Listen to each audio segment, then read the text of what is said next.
have for many years now been fascinated with old church and chapel buildings.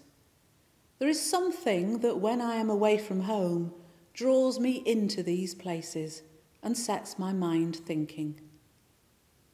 I have often heard these buildings described as sacred places or sacred spaces, and I can understand why some people would call them sacred. Not because they are churches or chapels, but maybe because of what they hold within their stones, their very essence. I minister to a Unitarian congregation deep within the Peak District. The chapel dates back to 1796, although the roots of the congregation go back by another 100 years to 1696. On days when I am working at the chapel, I spend a few moments in quiet contemplation in the chapel itself, and I try to centre myself for the day that lies ahead. I always light a candle in remembrance of those who are no longer with us and those who are still much part of our community. It is a chapel building that I would describe as loving, and as I sit quietly, I can feel that the walls hold much of the spirit of the people who have gone before me. It is a place where I feel safe and where I can ponder about those who worked tirelessly to ensure that not only its fabric was cared for, but the spirituality and ethos of this beloved chapel are still with us today.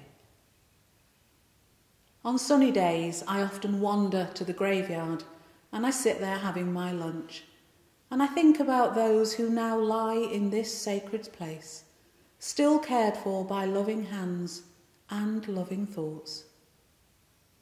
In the corner of the graveyard is a memorial stone recently placed there by the congregation, remembering a passing traveller who in the 1920s, it is thought, came to seek work amongst the farming community.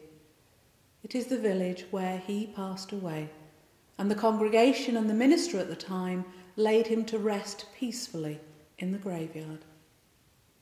He is here beneath the trees, resting along with others in a sacred place. A past minister at Old Chapel wrote the following words a few years ago, words that describe the feeling I have being part of this sacred place and this sacred space. Years ago, before it came to be within the boundary of a chapel, it was just part of a farmer's field. It has received within its earth those who held such love for this place, and with their passing, their loved ones fulfilled their wishes.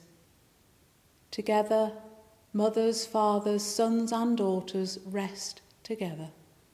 Stones mark their passing and the passing of time.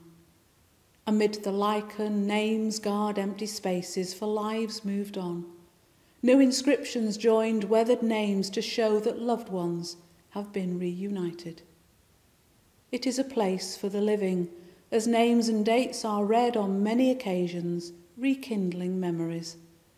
It is a place visited by the curious, the ponderous, and the pilgrim. It is visited by hedgehogs, birds, and the tender and routine care of helpful green fingers. It is visited by the cycle of the seasons. Christmas wreaths battle through to the spring, and grieving hands bring flowers that say more than words. Nature brings its annual display from the perennials and the towering trees. It is visited by minds far away, but all hearts know that this place is sacred because we have made it so. We have made this piece of land special because we trust to its keeping the care for those we loved, and we hold them always in our memories. May the memories that we all hold dear and the memories of our sacred spaces and sacred places continue to give us comfort and continue to make us smile and cry. And may these places always remain special to each and every one of us.